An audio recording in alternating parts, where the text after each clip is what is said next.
The Japanese government says it's taken a step forward on the long road toward decommissioning Fukushima Daiichi.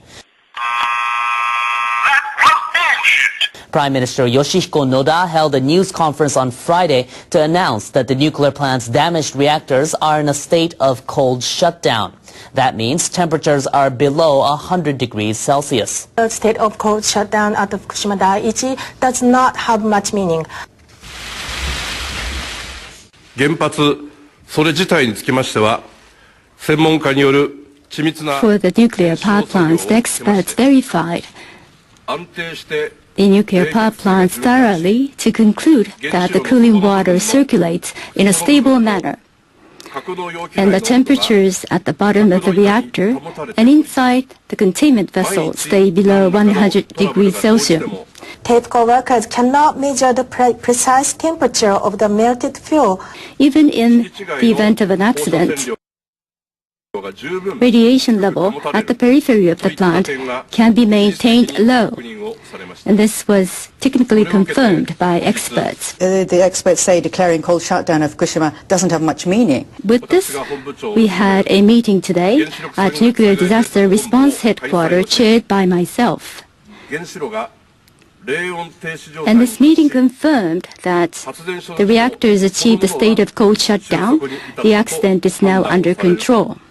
Why is Prime Minister Noda declaring this? Well, that's because it's part of the timetable. との確認を行いました。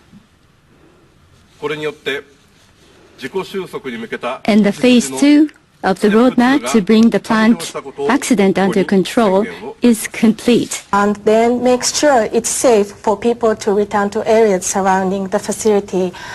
What the fuck? More than nearly 90,000 people have been living away from their hometowns, and since mid-March, NODA wants to begin reviewing the no-go zones and evacuation areas it set up around the Fukushima Daiichi. But radiation levels are still high in many places, so moving forward on that issue could take time.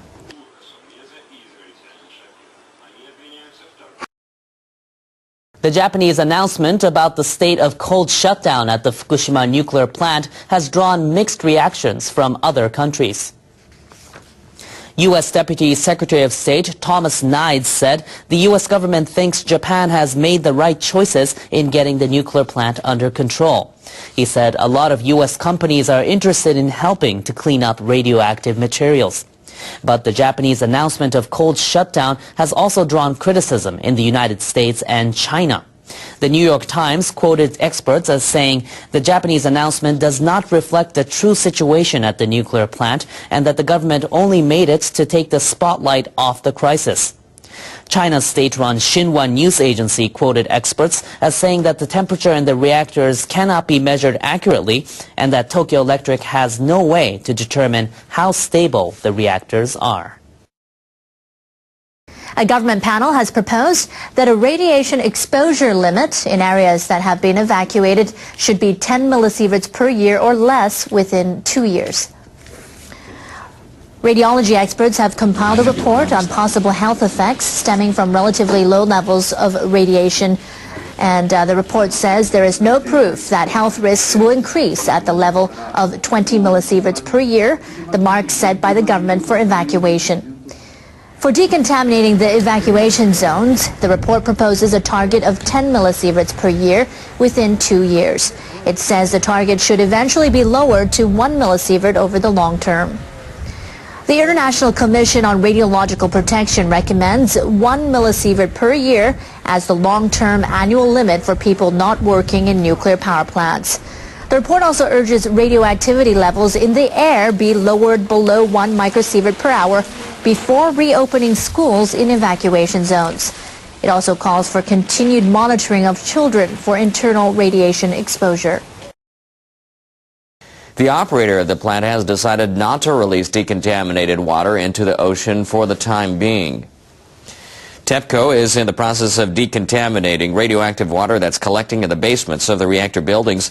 The decontaminated water is being recycled as coolant for the reactors. However, underground water continues to seep into the basement.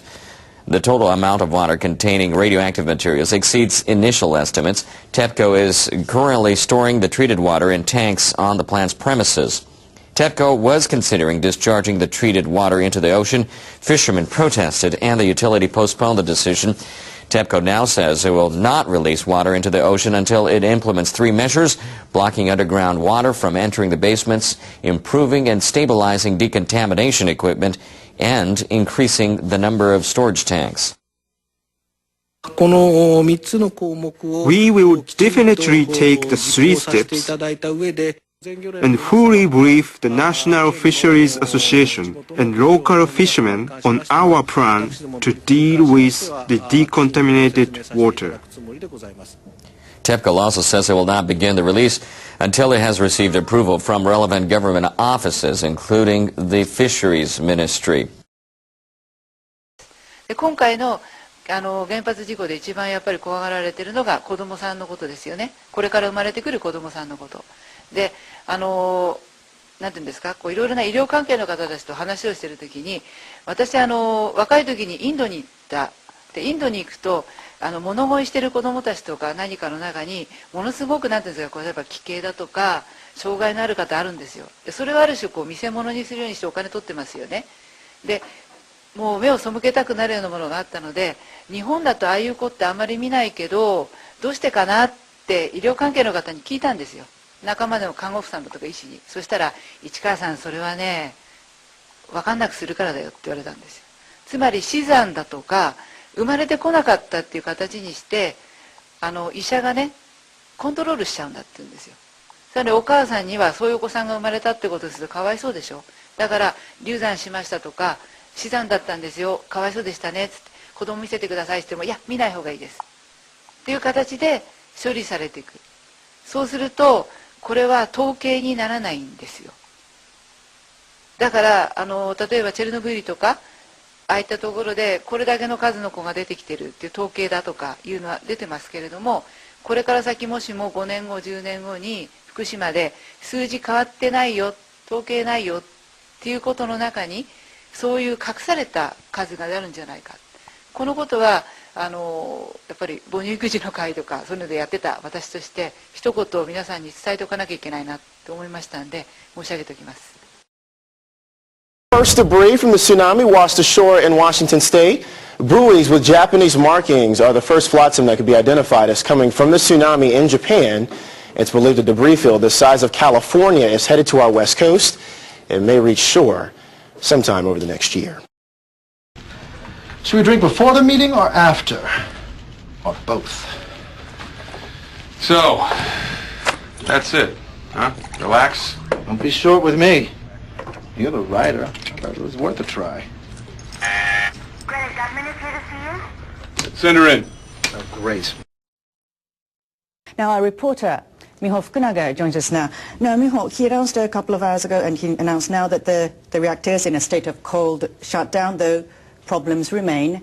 What else is we can understand from his speech now? Well, first of all, the temperature in the damaged reactors and their containment vessels is below 100 degrees Celsius.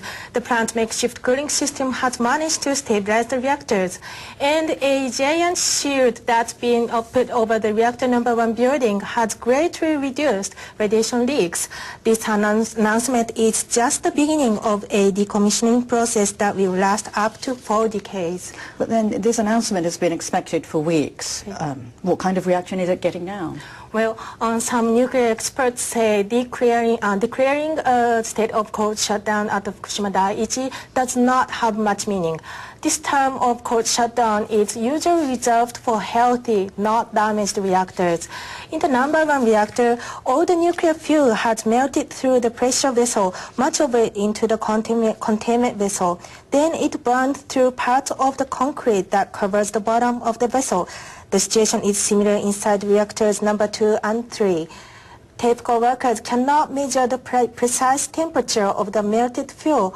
The operator is working on finding out more details of what's going on inside the reactors, as well as improving cooling systems and other equipment to maintain the stable conditions. So if the experts say declaring cold shutdown of Fukushima doesn't have much meaning, Why is Prime Minister Noda declaring this? Well, that's because it's part of the timetable that to stabilize the plant and then make sure it's safe for people to return to areas surrounding the facility.